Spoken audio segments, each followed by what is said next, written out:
Llegamos entonces a Hechos, al capítulo 23, cuando lo llevan ante el concilio a Pablo, y dice 23:1: entonces Pablo, mirando fijamente el concilio, dijo: varones hermanos, yo con toda buena conciencia he vivido delante de Dios hasta el día de hoy. ¿Qué es la conciencia?, les pregunto. ¿Qué será la conciencia?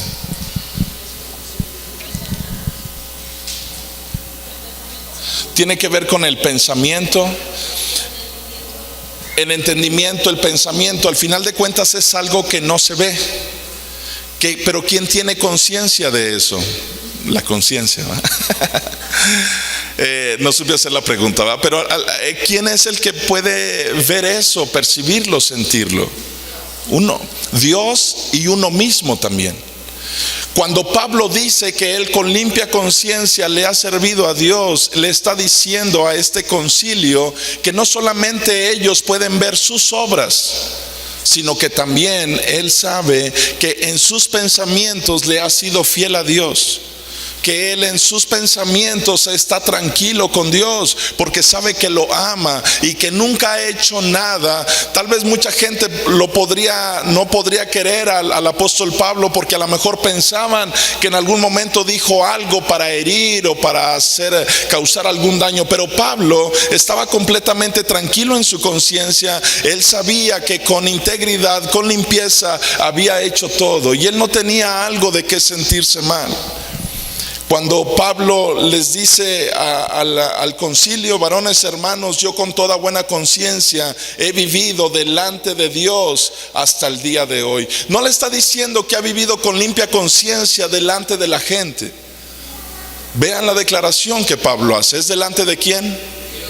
De Dios. Esta declaración es increíble, porque no era delante de ellos, era delante de aquel que lo conoce todo, de aquel al cual tú y yo te puedo hacer preguntas y tú me puedes contestar de acuerdo a, podríamos decir, a tu conveniencia, en el sentido de decir: aquí no digo la verdad porque eso me puede afectar.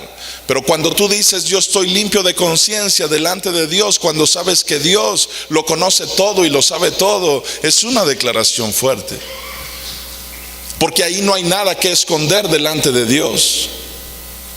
Y eso es lo que está declarando Pablo. Pero escucha lo que pasa, porque el versículo 2 dice que el sumo sacerdote Ananías ordenó entonces a los que estaban junto a él que le golpeasen en la boca. Pablo apenas está empezando a hablar y dice: yo delante de Dios he vivido con una buena conciencia. Y el sumo sacerdote era el encargado de llevar aquel juicio, pero obviamente todo juicio tiene ciertas reglas. Y el sumo sacerdote es el encargado de que se le presenten pruebas, de tomar un juicio, un veredicto al final. Pero este sumo sacerdote Ananías, de acuerdo a lo que los historiadores dicen, Ananías fue uno de los, no sé cómo expresarlo, pero bueno, de acuerdo a los historiadores, fue uno de los peores sumos sacerdotes que tuvo la nación de Israel. Fue un hombre que no tenía mucha integridad, fue un hombre que no tenía mucha misericordia, sino que fue un hombre que estaba, bueno, si recordamos políticamente, Israel está bajo la sumisión del pueblo romano. Aun cuando Israel tiene sus propias leyes o tiene obviamente su propia religión y está el sumo sacerdote, el pueblo de Israel no quería mucho a los romanos, obviamente por lo mismo, por la opresión que ellos ejercían. Les cobraban ciertos impuestos, había opresión sobre ellos y no querían. Ellos querían la libertad, querían ser un pueblo independiente. Pero dentro de eso, Ananías, de acuerdo a los historiadores, este Ananías que nos menciona Hechos 23, fue uno de los peores sumos sacerdotes que tuvo la nación de Israel, y fue un hombre que de alguna manera, queriendo congraciarse con el pueblo romano, causó de alguna manera mucho daño dentro de su propia nación, de la nación de Israel. Y aquí lo vemos inmediatamente porque había reglas y había para llevar un juicio. Y cuando llevan a Pablo delante de este sumo sacerdote Ananías, Ananías lo manda a golpear en la boca. Esta palabra golpear no se refiere simplemente a que le ordenó a alguien que simplemente le diera un puñetazo, una cachetada, algo así. Esta palabra, cuando nos vamos al original, habla acerca de una golpiza. Esta palabra se utiliza en varias ocasiones en la palabra de Dios, y entre ellas encontramos cuando golpearon a Jesús. O sea, Ananías era, este sumo sacerdote, de acuerdo a los historiadores, era tan agresivo que cuando mandó callar a Pablo, no mandó decirle simplemente que le agarraran una bofetada. Él estaba mandando a que literalmente lo golpearan en la cara. Pero esto no estaba dentro de lo que es un juicio. Este sumo sacerdote se estaba saliendo de lo que era un juicio. Y entonces, versículo 3, entonces Pablo le dijo: Dios te golpeará a ti, pared blanqueada. ¿Estás tú sentado para juzgarme conforme a la ley, y quebrantando la ley me mandas golpear? Le está diciendo Pablo: tú estás puesto como una persona para ser legal, y sin embargo dentro de este juicio ya te estás brincando las leyes, porque no tenía derecho Ananías de mandar golpear a un prisionero, a alguien que está en juicio. Y entonces Pablo le dice: Dios te golpeará a ti. ¿Cómo le dice? Pared blanqueada. En la palabra de Dios encontramos, obviamente, ¿qué identifican ustedes por pared blanqueada?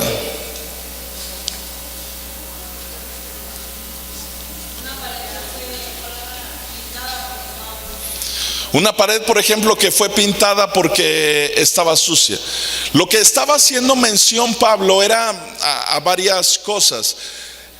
Una pared blanqueada se refiere a que tal vez se ve bonita por fuera, pero tal vez la pared no está tan bonita una vez que se le cae como esa pintura blanca. Ahora, yo quiero que veamos, por ejemplo, en Ezequiel capítulo 13. Vamos a ver dos referencias respecto a eso. En Ezequiel capítulo 13, vamos a ver lo que este profeta comenta.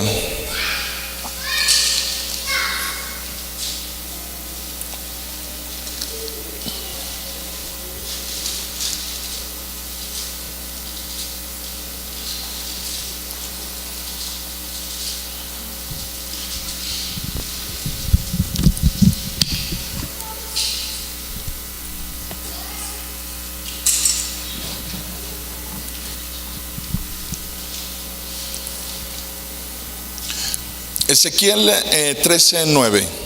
¿Lo tienen? Ok, dice su palabra. Dice: Dios estará a mi mano contra los profetas que ven vanidad y adivinan mentira. No estarán en la congregación de mi pueblo, ni serán inscritos en el libro de la casa de Israel. Ni a la tierra de Israel volverán, y sabrán que yo soy Jehová el Señor. Dice versículo 10: si por cuanto engañaron a mi pueblo diciendo paz, no habiendo paz, y uno edificaba la pared, y he aquí que los otros la recubrían con lodo suelto. ¿Qué estaban tratando de hacer? Edificando una pared. Pero esa pared, ¿con qué la estaban recubriendo? Con lodo. Querían que la pared no se viera que no estaba tan bien. Esto dando la enseñanza Dios de cómo ellos profetizaban paz, pero no había paz, y todo lo querían cubrir nada más por encimita, bonito. En el versículo 11 dice: di a los recubridores con lodo suelto que caerá. Vendrá lluvia torrencial, y enviaré piedras de granizo que la hagan caer, y viento tempestuoso la romperá. ¿Les recuerda algo que ha estado pasando en el mundo? Un viento tempestuoso, dice, la romperá.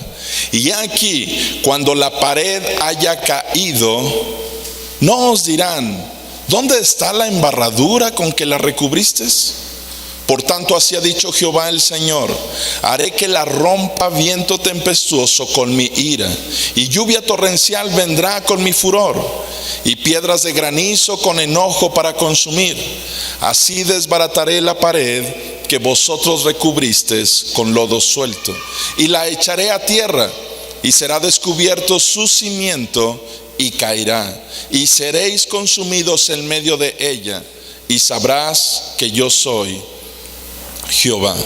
Cumpliré así mi furor en la pared y en los que la recubrieron con lodo suelto, y os diré: no existe la pared ni los que la recubrieron. Los profetas de Israel que profetizan acerca de Jerusalén y ven para ella visión de paz, no habiendo paz, dice Jehová el Señor. Lo que está diciendo Dios a través del profeta Ezequiel, obviamente hablando de los profetas, que de alguna manera, tratando de congraciarse con el pueblo, con la gente, tratando de quedar bien con la gente, ¿qué es lo que ellos les dicen? Sobre la nación de Israel hay paz, no se preocupen, todo está bien, todo está tranquilo. Pero la verdad es que Dios tenía un enojo sobre la nación de Israel, y lo que Dios estaba entendiendo es que los profetas lo único que querían era congraciarse con el pueblo, quedar bien con el pueblo, hablarles bonito. Y Dios no quería gente que les hablara bonito. Lo que Dios quería era gente que hablara su verdad. Si Dios iba a hablar bonito, pues quería que hablara bonito. Si Dios quería que hablaran fuerte, quería que hablaran fuerte. Dios no estaba esperando que la gente quedara bien con la misma gente. Lo que Dios quería era que se dijera lo que Él tenía que decir al pueblo. A veces estamos tan preocupados por ver qué es lo que los demás piensan de nosotros, que se nos olvida si estamos haciendo la voluntad de Dios o no. Lo único que estamos anhelando y deseando es tal vez el aplauso, que la gente hable bonito de nosotros. Pero lo que tenemos que hablar es lo que Dios ha determinado que se tiene que decir. Y cuando Pablo le dice a Ananías que Dios dice: Dios te va a golpear a ti, pared blanqueada, trayendo a recuerdo lo que Dios le dijo al profeta Ezequiel, es que había una pared que no estaba bonita, pero lo que los profetas querían hacer era solamente agarrar lodo y untarle para que no se viera que esa pared estaba a punto de caerse. Pero no era más que lodo, y el lodo no puede sostener una pared. Una pintura no puede hacer que una pared puede hacer que se vea diferente, puede hacer que cubra un poco lo que hay dentro. Pero cuando Pablo le dice que Dios te golpeará a ti, pared blanqueada, lo que está diciendo es muy fuerte. ¿Qué es lo que le está diciendo? Que exteriormente Ananías, ¿cómo se ve? Bien. Pero en otras palabras, ¿qué le está diciendo Pablo? Que por dentro está ¿cómo? Está muy mal. No tiene fuerza, no tiene fortaleza esa pared, que ni siquiera está llevando a cabo un buen juicio. Y entonces Pablo, pero en Mateo, yo quiero que vayamos a Mateo también, en el capítulo 23.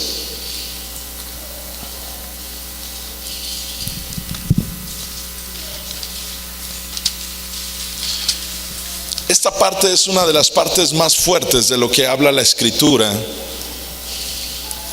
respecto cuando Jesús estuvo aquí en la tierra y tuvo que confrontar a muchas personas que decían que estaban bien con Dios, que todo parecía indicar que había una buena relación con Dios. La religión oficial hasta en aquel entonces, había dos grupos muy fuertes, unos llamados fariseos y otros llamados saduceos. Tal vez el de los fariseos era un poquito todavía más fuerte en cuestión de números, pero fariseos y saduceos eran como las religiones oficiales que se presentaban como los encargados de presentar a Dios al pueblo. Los fariseos, ellos sí creían en la resurrección de muertos. Los saduceos no. Los saduceos solamente creían en el Pentateuco, solamente en los primeros 5 libros de la Escritura. Había un gran, ¿cómo podríamos decir? Un gran choque en cuestión a las creencias entre los fariseos y los saduceos. Sin embargo, ambos se presentaban delante de la gente como diciendo que ellos eran la voz, como la voz oficial de parte de Dios para el pueblo. Cuando la nación de Israel hace 2000 años se presenta a Jesús, son los fariseos los que de alguna manera tienen mayor número y de alguna manera están compartiéndole a la gente respecto a cómo tienen que acercarse a Dios, cómo tienen que dirigirse a Dios y qué es lo que tienen que hacer. Pero de repente hace su aparición Jesús en la tierra, y algo que nunca nadie le dice a la gente religiosa, Jesús viene y se los dice. Muchas veces cuando nosotros encontramos que una persona nos puede decir nuestras verdades, eso a veces lo tachamos como de falta de amor. Y honestamente yo quisiera decirte que la verdad es que a veces no conocemos el amor. En mi corazón, no sé, hay a veces el no entender el verdadero amor de la Escritura, de parte de Dios hacia nuestras vidas, nos hace no entender cuando Dios nos corrige, cuando Dios nos dice que algo no está bien. Pero sabes, eso se llama amor. Y en muchas ocasiones que estos líderes religiosos estaban haciendo, que de alguna manera le decían al pueblo cómo tenían que vivir, qué tenían que hacer. Pero ¿sabes cuál era el problema? Tal vez el problema no era tanto lo que enseñaban. ¿Sabes cuál era el problema? Cómo ellos vivían. Ellos decían que no se podía robar y estaban en lo cierto, pero ¿sabes qué hacían? Robaban. Le decían a la gente que no tenían que mentir, y ¿sabes qué? Estaban en lo cierto, pero ¿sabes qué hacían ellos? Mentían. Y de alguna manera la gente simplemente los veía como líderes y decían, es ellos, lo que ellos nos dicen tenemos que hacer. Y nadie los confrontaba, nadie les decía nada, hasta que llegó alguien con toda la autoridad. Llegó el Creador, el Verbo se hizo carne para venir a decir qué era lo que estaba mal. El problema de cuando solamente hay religiosidad y no hay amor de Dios. ¿Sabes cómo nos comportamos o cómo podemos saber cuando en ti hay religiosidad y no conoces a Dios? A veces no es tan complicado. Yo sé que en nuestra mente puede meterse en muchos rollos y hacer todo un análisis, pero es tan sencillo cuando uno lee la Escritura. Jesús se acerca con los fariseos y les dicen que está mal. ¿Saben cuál es la reacción de ellos? ¿Sabes cómo es la reacción de alguien que dice conocer a Dios pero que no lo conoce? Se enoja, se molesta, lo quieren golpear. De hecho, más adelante lo van a terminar matando. Cuando tú tienes una relación con Dios y tienes el amor de Dios, alguien te regaña, alguien te dice que no estás haciendo bien algo, y tu reacción no es violenta, tu reacción no es de enojo, tu reacción es: esta persona me ama, esta persona no me está dejando igual, esta persona me está diciendo algo que es para mi propio bien. Pero cuando tú tienes una relación vacía con Dios, solamente de apariencia, de pared pintada de blanco, tu reacción va a ser normal y natural contra alguien que te diga una verdad que se supone es por tu propio bien. Pero como no tienes esa relación con Dios, tu reacción no va a ser de amor. Tu reacción no va a ser de que esta persona me ama, me quiere, por eso me está diciendo esto. Tu reacción va a ser de violencia y de rechazo hacia esa persona a la cual te está diciendo algo por amor y que tiene que ver con una verdad. Y llegamos aquí a Mateo 23, dentro de lo que les dice. Hay muchas cosas que les dice y no lo vamos a leer todo, pero quiero que veamos el versículo 23. A partir de ahí, ¿sí lo tienen? Mateo 23, versículo 23. Vean cómo Jesús se dirige a los líderes religiosos, que mucha gente piensa que esto no es amor, que es juicio, que es señalamiento. Cuando conocemos el amor de Jesús y nos damos cuenta que Él es amor, podemos entender que esto también es amor, la corrección, aunque las palabras suenen fuerte. Versículo 23 del capítulo 23. Hay de vosotros, escribas y fariseos, ¿qué? Hipócritas. ¿Qué es un hipócrita? Les decía que esta palabra viene de un griego, que así se les llamaba a los actores. En Grecia a los actores no se les llamaba actores, se les llamaba hipócritus. Mira, ahí viene un hipócritu. Era un actor. Esto significaba que el actor iba a representar un papel que no era él. Él representaba una obra de teatro, se bajaba de la obra de teatro y entonces él ya seguía siendo la persona que él era. Pero mientras estaba acá era un hipócritus, era un actor. Hoy en día esa palabra se conoce como actor, entonces le decimos a un actor, pues actor, ¿va? Pero Jesús está diciéndole, en otras palabras, a los fariseos que son hipócritas. Esto significa que no están siendo transparentes con la demás gente. Les están diciendo que no son ellos. No quiero obviamente ni predicar igual, tal vez ni enseñar igual, porque decía Juan el Bautista, ¿verdad? No podemos ni siquiera llegar a la correa de su zapato de Jesús. Pero pónganse a pensar, si ahorita viniera Jesús aquí con nosotros, ¿crees que podría señalar a algunos de nosotros como hipócritas? Bueno, tal vez empezaría con el pastor, ¿verdad? Pero de nosotros, de todos los que estamos hoy aquí, los que hoy venimos y que decimos que creemos en Dios, que decimos que amamos a Dios, ¿a cuántos de nosotros Jesús, estando yo ahí sentado en primera fila, nos empezaría a señalar y a decir: tú eres hipócrita por esto y por esto? ¿Cuántos de ustedes, imaginémonos que empezara de este lado? Dicen los de aquí, ¿para qué me senté hoy de este lado? Si Jesús empieza por este lado a señalar, ¿cuántos a lo mejor cuando ya vaya a terminar esta fila todo esto ya se quedó vacío, ya se echaron a correr? Bueno, si eso llega a pasar, significa que todos los de aquí eran ¿qué? Que gracias por hacerme no decirlo. No, pero a lo que yo voy es que si hoy Jesús estuviera aquí con nosotros y Él conociendo toda la verdad, ¿cuántos de nosotros nos diría: tú eres honesto, en ti no hay engaño, tú vienes realmente a buscarme? Qué padre, tú tienes una sonrisa porque realmente no tienes pleito con nadie. Tú tienes una sonrisa, pero tienes pleito con todos, ¿va? Imagínense que Dios empezara a descubrir nuestro corazón en esta mañana delante de todos. ¿A cuántos nos gustaría? Porque aquí estamos hablando de que en ese tiempo ellos eran el pueblo, los que decían creer en Dios y los que enseñaban de Dios a la demás gente.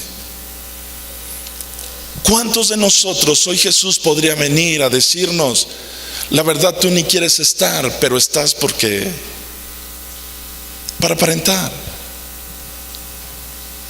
La verdad es que hoy te trajeron a fuerzas. La verdad es que hoy te asomaste a la ventana y dijiste: está nubladito, yo me quedo para ver películas todo el día, ¿no? Pero te obligaron a venir. Trata de imaginar qué nos podría decir Jesús hoy en esta mañana a cada uno de nosotros. Y les digo, todo el capítulo 23 lo pueden leer en su casa, solamente vamos a leer esta parte. Pero les dice en el 23: hay de vosotros, escribas y fariseos hipócritas, porque diezmas la menta, el eneldo y el comino. ¿Alguien de ustedes saben qué es la menta, el eneldo y el comino? Son especies. En cocina se le conocen como especies, ¿va? Pero ¿qué son? ¿Especies extraterrestres? ¿O qué? ¿Qué son las especies? Son pequeños, ya sea plantas o qué podríamos decir, pequeñas hojas, pequeñas condimentos para darle un cierto sabor a algo de la comida. Y lo que les dice ellos a los fariseos es increíble lo que ustedes hacen, porque están diezmando la menta, el eneldo y el comino. O sea, ellos sembraban grandes campos de trigo, pero también hacían pequeños sembradíos de pequeñas especies. Tal vez cilantro, hierbabuena, por ahí eneldo, comino. Y ellos, cuando levantaban las grandes cosechas, tal vez de trigo, de maíz, ellos agarraban el 10% y iban y lo traían. Pero eran tan escrupulosos que aún en las cosas más pequeñas agarraban y decían: también de esto, a ver, ¿cuánto es el 10% del cilantro? Y lo agarraban y lo apartaban y todo. Eran muy, ¿cómo decirlo?, estrictos, selectivos, o vamos, ¿eso estaba mal o estaba bien? En términos prácticos estaba bien. ¿Por qué? Porque querían hacer las cosas bien para Dios. Dijo: bueno, si Dios pide el 10% de todo lo que yo tengo, vamos a suponer que ustedes como hijos, su papá agarra y les da 5 pesos, y ustedes como hijos dicen: híjole, de aquí nomás me voy a gastar 4.50, los 50 centavos yo los voy a echar en un sobre el domingo, porque es mi diezmo. ¿Están haciendo bien o están haciendo mal? Bien, de alguna manera Dios los va a bendecir. Y Dios lo que está diciendo es: aquí hay un problema, hay una hipocresía. ¿Cuál es la hipocresía? Que ellos delante de la gente están viendo que están diezmando ¿de qué? De las cosas más pequeñas. Son tan fieles en todo lo que están dando que Jesús dice: fariseos hipócritas, porque diezmas la menta, el eneldo y el comino, pero escuchen esto, dejas lo más importante de la ley. ¿La qué? La justicia, la misericordia y la fe. Jesús enseñaba: cuando tú vienes a traer tu ofrenda, pero tienes algo en contra de un hermano, ¿qué enseñó Jesús? Deja tu ofrenda, ve y ponte en armonía con tu otro hermano, y entonces ya ofrendas lo que tienes que hacer. Porque es cierto que Dios ve lo que damos, pero ¿sabes qué es lo primero que Él ve? No ve tu sobre, no ve el billete. Lo primero que está viendo es tu corazón. ¿Cuál es la intención de nuestro corazón? ¿De qué sirve que yo venga y dé mi diezmo en todas las cosas cuando no le hablo a nadie? Cuando me refiero que no le hablo a nadie, no me refiero a timidez, me refiero a que no le hablo a nadie porque estoy peleado con todos.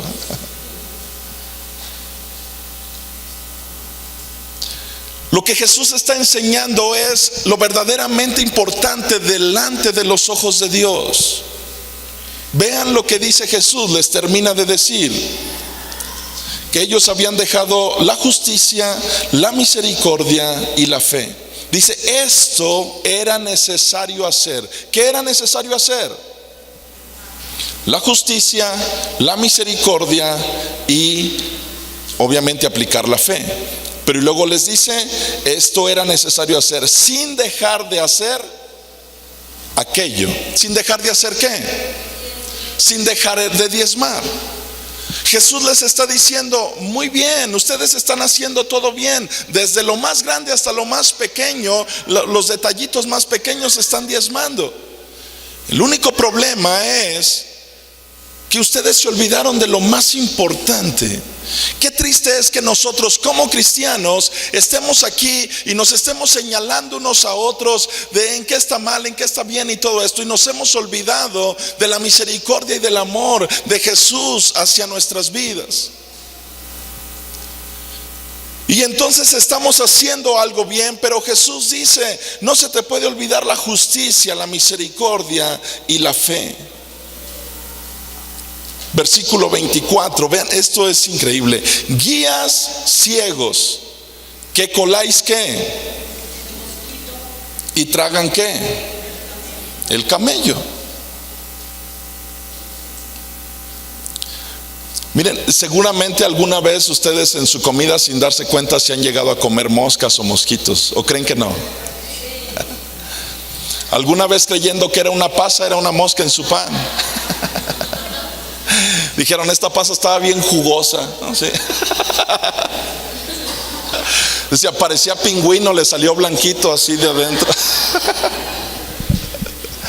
Ok, con esto ya no van a comer hoy, ¿verdad? Ya. Pero qué increíble que les dice, están tan preocupados por ciertas cosas que se han olvidado de las cosas más grandes, como es la misericordia, como es el amor, como es el perdón. No tiene sentido que estemos hoy aquí reunidos, congregados, un grupo de cristianos, cuando en nuestro corazón no existe esa fraternidad. Si algo Dios está interesado es en cambiar nuestro corazón. Cuando nuestro corazón cambia, entonces empiezan a cambiar muchas cosas. Y como decía Jesús, sin dejar de hacer lo otro, seguimos haciendo lo que teníamos que hacer, pero ahora bien aplicado, con misericordia, con amor, con fe hacia los demás. Versículo 25. Todo este capítulo está así, ¿verdad? Pero les digo, solamente alguien superior tenía que venir a hablar así, con esa autoridad. Ay de vosotros, escribas y fariseos hipócritas, porque limpias lo de afuera del vaso y del plato, pero por dentro están llenos ¿de qué? De robo y de injusticia. ¿A ti te gustaría, qué será?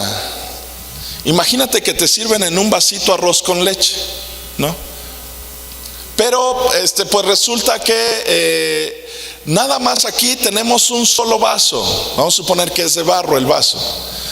Pero nos acaba de invitar hoy a todos arroz con leche, ¿va? Pero ¿qué creen, hermanos? Nomás tenemos un vaso. Pero no se preocupen, vamos a empezar con la hermana Rosy. Le servimos a ella y cuando se lo acabe, vamos y lo lavamos y luego ya se lo damos al que sigue. Pero resulta que nomás lo están lavando por fuera. Y así, ¿cómo será cuando llegue hasta el final?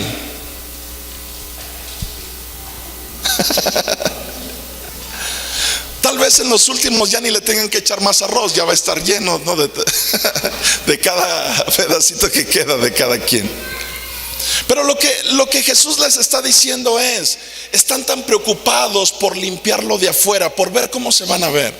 ¿Cuántos de ustedes se preocuparon hoy por ver cómo iban a venir vestidos hoy a la iglesia?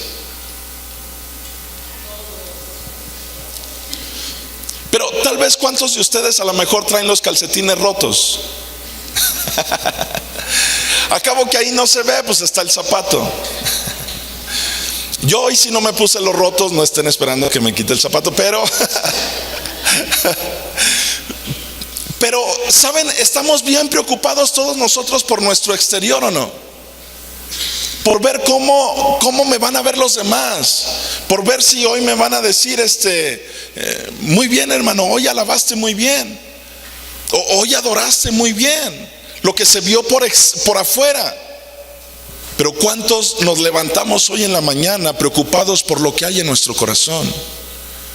¿Cuántos de nosotros dijeron, no puede ser posible, yo no puedo ir a la iglesia así, yo necesito ponerme a cuentas con Dios? Yo no puedo seguir yendo a la iglesia tal vez teniendo esto contra esta otra persona. No puede ser, me voy a ver muy mal.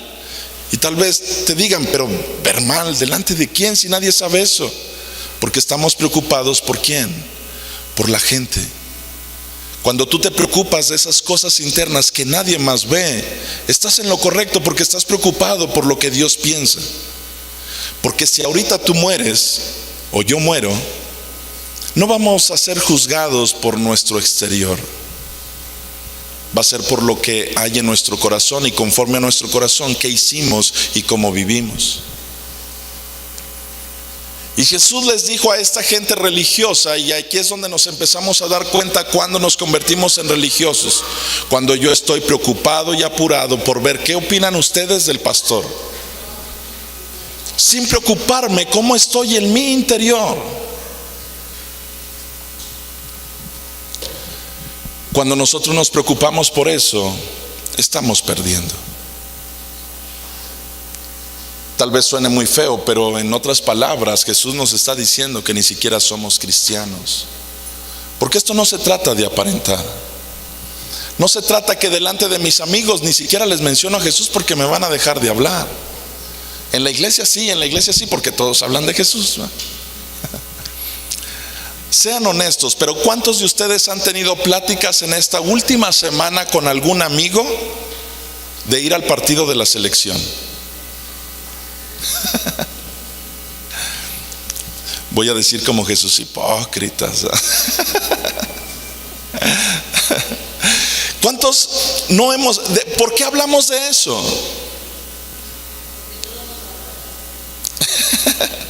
Porque obviamente hay algo que nos interesa. Cuando hay algo que te interesa, tú lo hablas. ¿Por qué no hablamos de Jesús con los amigos? No hay otra razón, porque no nos interesa. Yo hablo de Dios en la iglesia, porque en la iglesia sí se puede hablar de Dios, pero allá afuera no, porque allá afuera no me van a querer. Jesús dice, estás limpiando lo de afuera, pero por dentro estás mal. Versículo 26. Fariseo ciego, limpia primero lo de dentro del vaso y del plato, para que también lo de afuera sea limpio. ¿Qué es lo que Jesús dice que primero tenemos que limpiar? Lo de adentro. No tiene sentido venir a darnos golpes de pecho o aparentar delante de la gente que estamos limpios cuando por dentro no lo estamos. Jesús dijo, limpia primero lo de adentro. Una vez que tú limpias lo de adentro, se va a empezar a limpiar lo de afuera. Eso es como Dios actúa y como Dios hace. Pero a veces estamos tan preocupados por nuestro aspecto exterior. Versículo 27. Ay de vosotros, escribas y fariseos hipócritas, porque sois semejantes a ¿qué? Este es el versículo al que quería llegar. A sepulcros blanqueados, que por fuera a la verdad se muestran hermosos, mas por dentro, ¿de qué está lleno un ataúd? Llenos de huesos de muertos y de toda inmundicia. ¿Alguien sabe qué pasa cuando se empieza a descomponer la carne? Se agusana. Una vez que todo eso muere, lo único que queda son huesos. Yo sé que hay mucha gente tan preocupada. Yo le he dicho a Anita, mira Anita, si yo me llego a morir primero, no quiero que vayas y compres el ataúd más caro, ¿va? Júntate unas cajitas ahí de Kellogg's, ahí ahí me ponen, nomás que abajo sí tiene que ir una madera resistente, ¿va? Para que resista, pero fuera de eso, no entiendo por qué gastar tanto en algo tan bonito que ¿para qué sirve eso? No tiene mucho sentido. Si a mí me entierran en una caja de cartón, está bien. No se tiene que gastar en nada más. Lo que realmente importa, de acuerdo a lo que Jesús nos está enseñando, es que ellos eran sepulcros blanqueados. Los blanqueaban para que se vieran muy bonitos, pero al final de cuentas, ¿qué hay en un sepulcro? Huesos de muertos. ¿Quién les dijo a los fariseos? Lo mismo, que por fuera se ven muy bien, pero ¿cómo están por dentro? Llenos de huesos de muerto y de toda inmundicia. Quiero que regresemos a Hechos 23.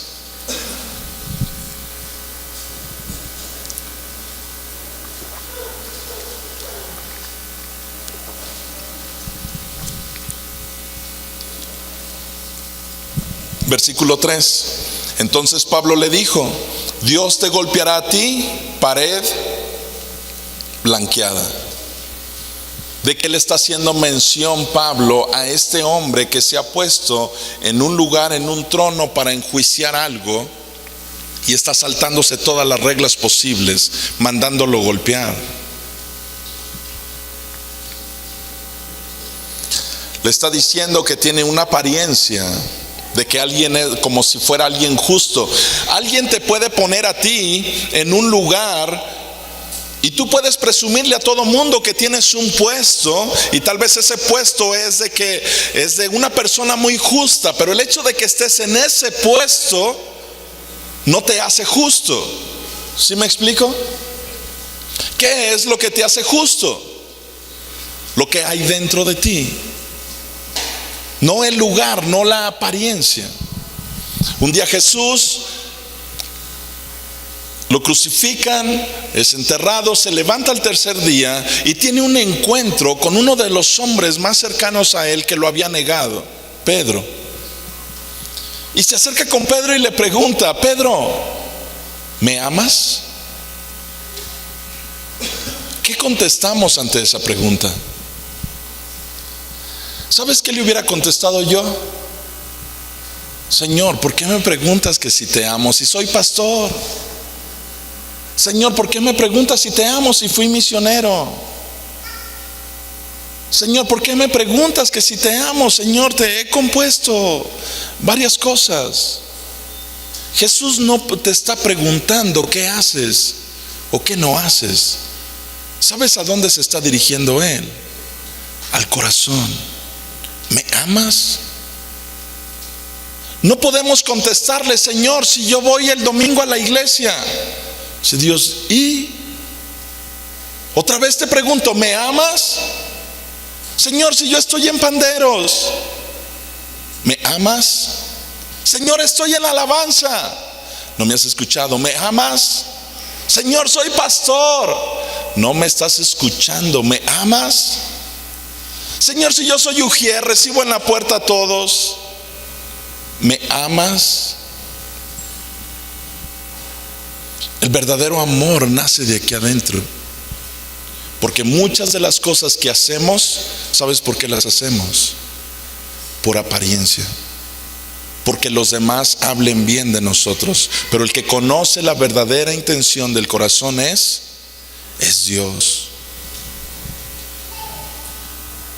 Por eso el hecho de que estés en un lugar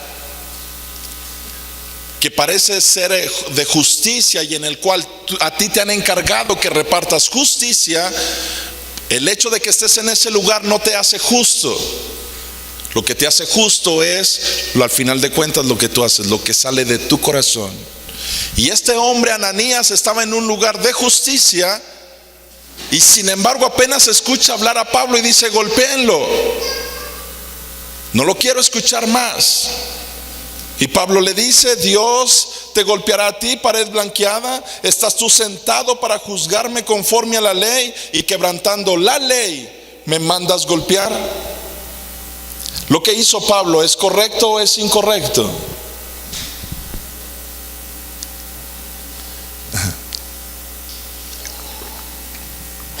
Muy bien, está muy bien ese silencio. Seguimos leyendo. Versículo 4. Los que estaban presentes dijeron: al sumo sacerdote de Dios. ¿A quién?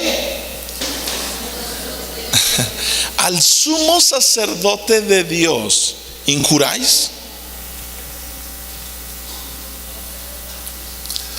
Vamos a ver la respuesta de Pablo, que ahorita nos regresamos al 4. Pablo dijo: no sabía, hermanos, que era el sumo sacerdote, pues escrito está: no maldecirás a un príncipe de tu pueblo.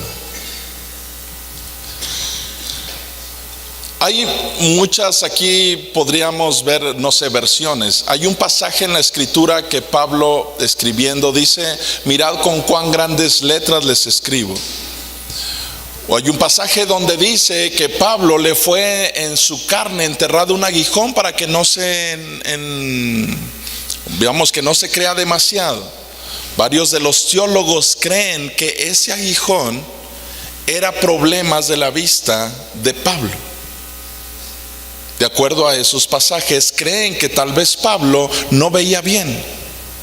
Pablo oraba, hacía grandes milagros, pero todo parece indicar que tenía problemas en la vista. Y tal vez cuando él escucha que este sumo sacerdote agarra y dice, tal vez en su problema de vista no lo había alcanzado a ver bien. Esa es una de las teorías. Por eso cuando él se queda sorprendido y dice al sumo sacerdote, él está disculpándose y dice, no, perdón, la ley dice que no podemos maldecir, por supuesto, a nadie que tenga una autoridad. Aun cuando esa autoridad está haciendo algo incorrecto, Pablo, esto es lo que yo les digo, ¿cómo está nuestro corazón? No se trata solamente de tener un conocimiento de algo, se trata de aplicarlo. Pablo dice, ya la regué, tal vez lo que dije no era injusto, no era algo fuera de lugar, pero era una autoridad y por lo tanto Dios me dice a mí que yo no puedo hablar nada en contra de una autoridad. Y Pablo inmediatamente se retracta, porque tiene un temor a Dios. Pero sabes, cuando tú y yo nos encontramos ante una situación injusta de parte de alguna autoridad, a ti y a mí no nos importa ni nos interesa hablar mal de alguna autoridad. Se nos ha olvidado todo temor a Dios y de que toda autoridad es puesta por Dios. Pero podemos venir los domingos y alabar a Dios y exaltar a Dios y sentirnos que somos buenos cristianos, aun cuando ya nos acabamos a toda autoridad, aún sabiendo que actuó injustamente. Pablo entiende esto y él recuerda la palabra de Dios que dice, no maldecirás a un príncipe de tu pueblo. El verdadero cristianismo tiene que ver con aplicar los conocimientos que yo tengo. Díganme, ¿cuál fue el último mandamiento que dejó Jesús? Amarás a tu prójimo como a ti mismo. Ahora, yo entiendo que dentro de este último mandamiento hay muchas, ¿qué podríamos decir?, que no se puede entender. Porque ¿qué puedo entender yo de amar a mi prójimo como a mí mismo? Es lo que yo les decía, que a veces los regaños no los vemos como amor. Y decimos, es que tú no me amas porque me regañas y porque me corriges y porque... Entiéndanlo, eso es parte del amor. Es parte del amor que Dios tiene hacia nuestras vidas también. Es parte de su amor. Yo les decía que me quería regresar un poquito al versículo 4, donde dice, los que estaban presentes dijeron al sumo sacerdote de Dios, ¿injuriáis? ¿Por qué los que estaban presentes sí se preocuparon de que Pablo estaba injuriando al sumo sacerdote, pero no se preocuparon de que el sumo sacerdote estaba quebrantando la ley, mandándolo golpear? ¿Saben por qué? Por todo lo que estamos viendo ahorita, por el quedar bien con alguien.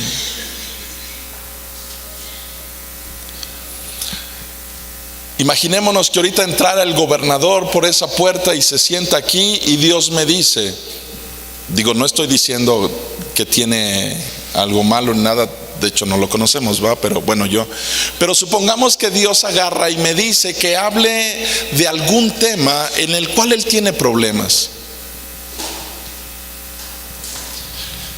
¿Qué pasa si yo agarro y digo, no, si hablo eso nunca más se va a volver a parar en la iglesia, mejor que siga viniendo, ¿verdad? Pues es el gobernador.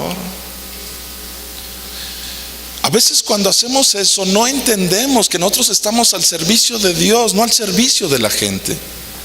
Que no estamos aquí, o al menos yo no estoy aquí para darte un mensaje en el cual tú te vayas brincando como Heidi a tu casa.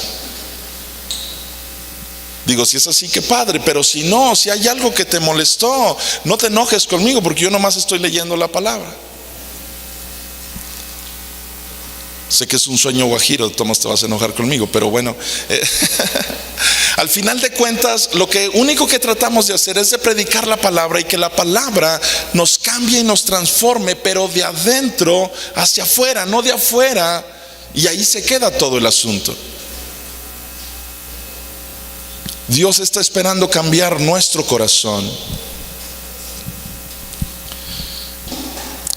Si seguimos avanzando en esta historia, versículo 6, entonces Pablo, notando que una parte era de saduceos y otra de fariseos, escuchen esto que va a hacer Pablo. En aquel lugar hay fariseos y saduceos. Ya les expliqué que entre ellos hay una gran rivalidad por cuestiones de creencias y de fe. Pero Pablo se dio cuenta de algo, que estaba enfrente de él un hombre llamado Ananías, que no era justo, que no iba a hacer lo que tenía que hacer en aquel juicio. Entonces Pablo hace algo muy, yo pondría la palabra astuto. Hace algo bien astuto Pablo en aquel lugar. Y vean lo que Pablo hace. Entonces Pablo, notando que una parte era de saduceos y otra de fariseos, alzó la voz en el concilio. Dijo: varones hermanos, ¿yo soy qué? Fariseo, hijo de fariseo. Acerca de la esperanza y de la resurrección de los muertos se me juzga. Había dos grupos. Hagan de cuenta que estas dos filas son saduceos y estas dos filas son fariseos. Y yo estoy aquí siendo enjuiciado. Y la persona Ananías que está enfrente de mí, me doy cuenta que es una persona que no es justa, que no es imparcial, que me va... Lo que quiere él, en pocas palabras, es matarme. Entonces lo que yo hago de una manera astuta es, y digo, ok, miren, Pablo antes de ser cristiano era lo que está diciendo, era fariseo de fariseos. Él estuvo en el Sanedrín, y eso significa que Pablo conocía íntimamente los problemas tan fuertes que había entre fariseos y saduceos. Así que astutamente Pablo agarra y dice que él es ¿qué? Se está yendo hacia un lado. ¿Para qué? ¿Qué creen? ¿Cómo van a reaccionar los demás? Les está pegando en su creencia. Ahora, aquí Pablo no está negando la fe, porque los fariseos creen en lo mismo que creen los cristianos. ¿En qué creen? ¿En qué creemos los cristianos? En la resurrección, en que hay una vida después de la muerte. Eso lo creían. O sea, los fariseos eran, en cuestiones de fe y de creencias, eran los más cercanos a lo que hoy es el cristianismo. Los saduceos no. Pero Pablo dice: se me está juzgando por la resurrección, porque creo en eso, que era algo en lo que creían también los fariseos. Pero lo hace de una manera muy astuta, porque se da cuenta que Ananías no lo va a juzgar rectamente. Dice versículo 7: cuando dijo esto, se produjo disensión entre los fariseos y los saduceos, y la asamblea se dividió.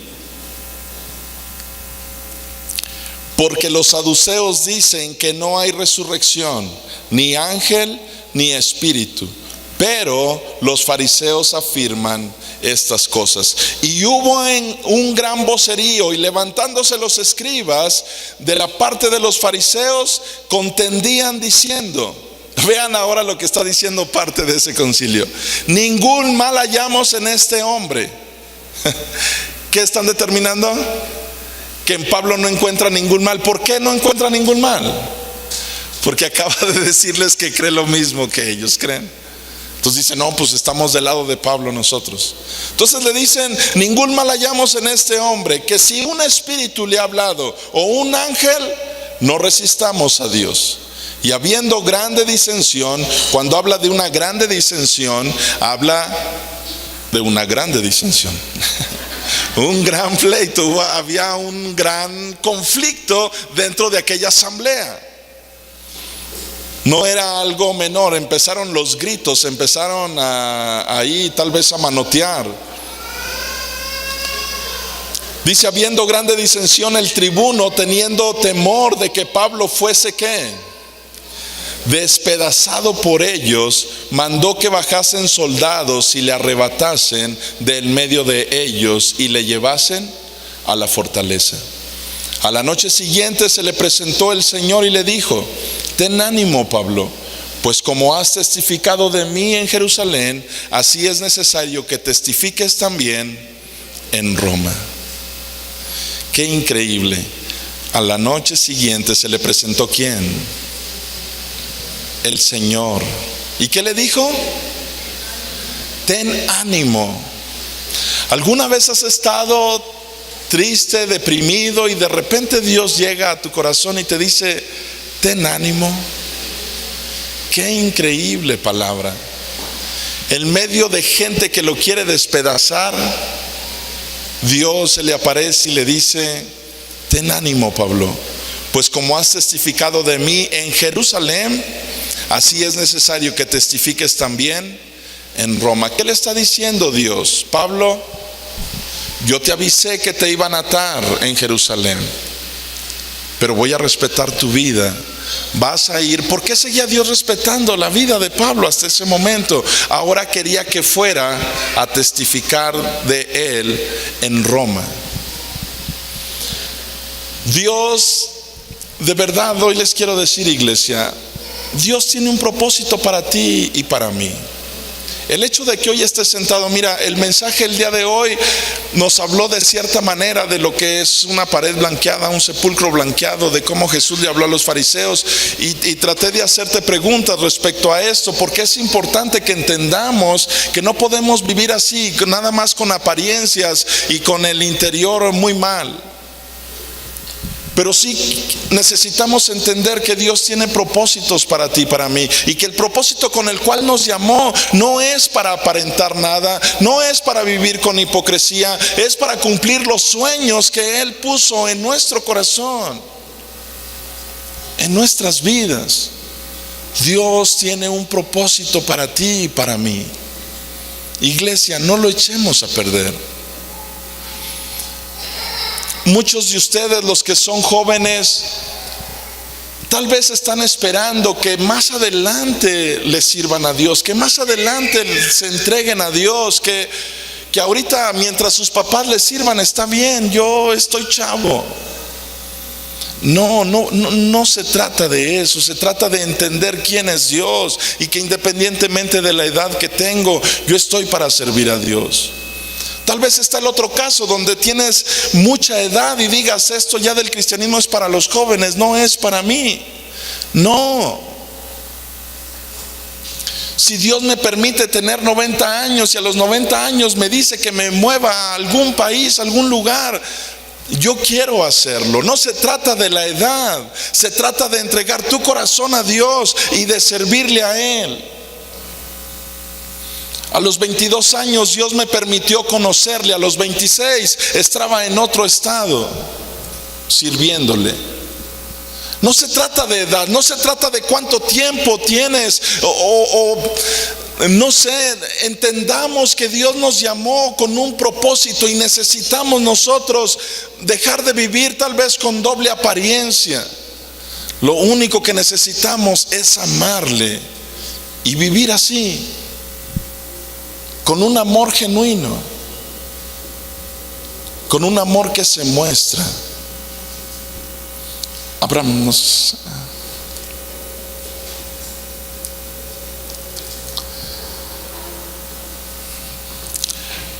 Nos podemos poner de pie en esta tarde.